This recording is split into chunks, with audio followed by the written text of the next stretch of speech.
January didn't exactly go as I expected. I started out the month getting through a couple smaller game experiences, and I thought the month was going to be a good one for getting a bit ahead. Then I ran into a bunch of things I had to get done that kind of derailed my whole month. I don't have nearly the variety on this list as I do some months, but I was able to get a video a week out and finish those two smaller games. While I was happy to accomplish these things, I had hoped the month was going to have me getting a bit more progress than I did. Even though my month didn't go quite as planned, there are a few new games on the list this month, so let's see what mix of games I was able to play in January 2024. I was able to complete 2 games during January. These were both new games to my list and were both super short games that I finished in one day. The first of these is Pestilence. This is a free-to-play game on Steam that was a university project for UTAD, a university in Spain. I have a soft spot for trying out games like these. They're usually super short, but can have some really interesting ideas. And Pestilence is exactly that. You play as the god of Pestilence, who was sealed away by 3 other gods. You've been freed from your seal, and you're seeking revenge on the other gods. To do this, you're trying to murder 3 judges, which are like a symbol of each god's power. You do this by taking over various inhabitants of the town and using stealth to sneak past guards. It's an interesting experience, and I will be putting out a review in February for this little free-to-play game. The second game is the 112th Seed. I try my best to avoid games that are easy trophy farms. I try to only go after games that look interesting to me and seem like they could be fun. The 112th Seed is one that I thought looked interesting, but it is also very much a game for a quick and easy platinum. You only had to play through half of the game to get it, which felt cheap and was a bit too bad because the game itself was kind of cute and fun. 112th Seed is a fairly easy puzzle game where you're trying to get your seed to the end goal. As I said, it's not really hard, but it does have a good amount of charm to it and does make you at least try to think things through a little bit. I did wind up playing all the way to the end because I wanted to see how much game was still there after the platinum popped. For a game that only took an hour and a half to complete, I would have thought they would have had a better trophy list and made things spaced out a little bit better. They don't, but I'll be giving more thoughts on this in February as well. Even though I started and finished a couple new games this month, I was also able to play 1 new game during the month while playing a couple of others as well. First game here is Stardew Valley. I only played Stardew Valley Expanded a couple times for a short bit this month. The only real accomplishment I had was to get a mermaid pendant and propose to Sophia. Otherwise, I don't really feel like I got a lot done during the month. I'm still in spring of my 2nd year. I don't even know if I'm halfway really quite yet, or if I am, I'm like just over halfway. I mean, I am also making more money and upgrading the farm here and there, but there just really wasn't much else that I felt like I accomplished in January. The second story game is Final Fantasy IV, and this is the story game that I've been focused on the most this month. I grew up playing Final Fantasy IV as it was the first Final Fantasy game I ever owned myself, back when it was known as Final Fantasy II in the US. Playing through it again has been a lot of fun for me. I really enjoy Final Fantasy IV, and it is definitely a massive leap in story and content from the previous games in the series. I appreciate this game even more, having just played through those first 3 games. I see so many influences from all 3 of the previous games in the series here, and to see them all come together for such a great entry has been a new angle to approach the game from, and I've just really enjoyed seeing that.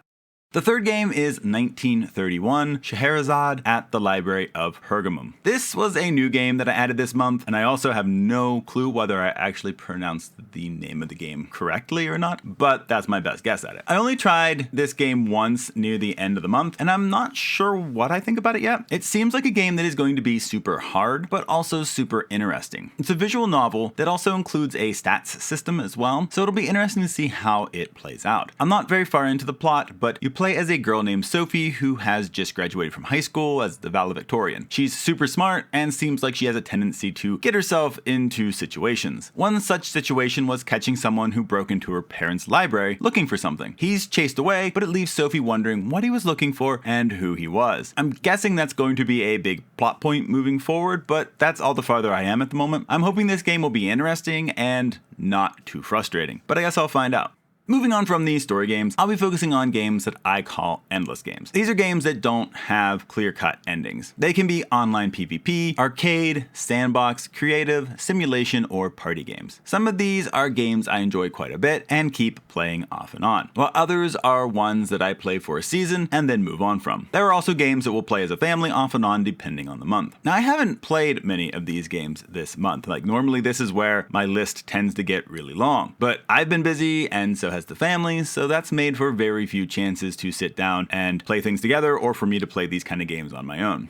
The first of the endless games is Fortnite. Now, we have still played a decent amount of Fortnite, but definitely not as much as other months. I still haven't quite hit level 100 yet, but luckily I still have another month to go before the end of the season. I do really like this season though, so it has been a bit of a bummer to not have the time to play it as much in January. I still do wish that they would change their locker UI because I really don't like some of the ways that it's set up. Even finding a way for us to be able to kind of link characters with our loadouts for what their emotes are and have that be randomized, or have access to our lockers in between games so that we can actually switch who we want to play as in between without having to go all the way back to the lobby. There needs to be something like that if they're going to not have it to where you can kind of randomize your presets like they used to.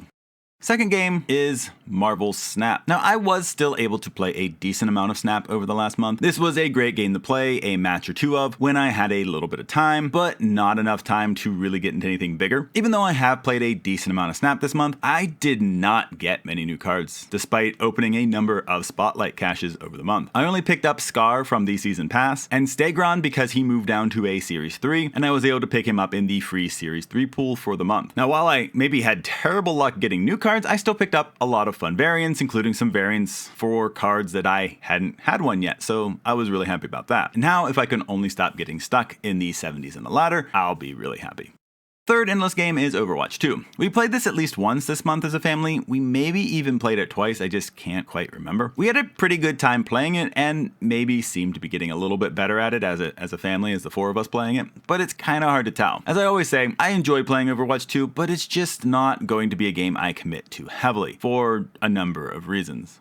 The fourth endless game is NGU Idle. This was probably my other most played endless game besides Marvel Snap. NGU Idle, being an idle game, was easy to have up and running while I was busy doing other things. I could easily manage it every once in a while during a quick break and then get back to working. I still don't think it is a super awesome game, but it is pretty deep for an idle game in terms of mechanics. Also, idle games are just always strangely addictive, but regardless of whether it's addictive or not, it's definitely not going to be a favorite of mine, but it was kind of nice to have to just be able to play while I was busy doing other things. In terms of trophies, the trophy section is the same as last month and hasn't changed. I was kind of hoping that it would, that I'd have something different here this month, but it hasn't. And that game is Zombie. I managed to finish my normal difficulty playthrough early on this month, and I'm currently maybe a quarter of the way through my easy mode, I think they call it chicken mode playthrough. I was really hoping to be done with Zombie by the close of January, but being a bit off schedule in December and having a busy January set me back again and made this very difficult to accomplish. I'm hoping that I'll be able to get it finished up in February. I don't really think it'd be that hard because chicken mode is the easiest mode in the game, and I'm already a decent way through it going into February. So I'm hoping that I'll get that last 3/4 of the game done fairly easily. So that was my January. I was hoping to get a bit more accomplished during the month, but I still was able to make some progress. Part of that was really only because of some short gaming experiences at the start of the month that I was able to just kind of blast through in like less than a couple hours for either of them. But you take the wins where you can get them. How about you? What have you been playing in January? Have you picked up any new releases over the month? Been playing old favorites? Removing older games from your own backlogs? Let me know in the comments, as it's always fun to see what others are playing and to look for games I may like to add to my own backlog. Hopefully everyone had a great month and you've been playing games that you enjoy. That's all for this month though, so I'll see you in the next video.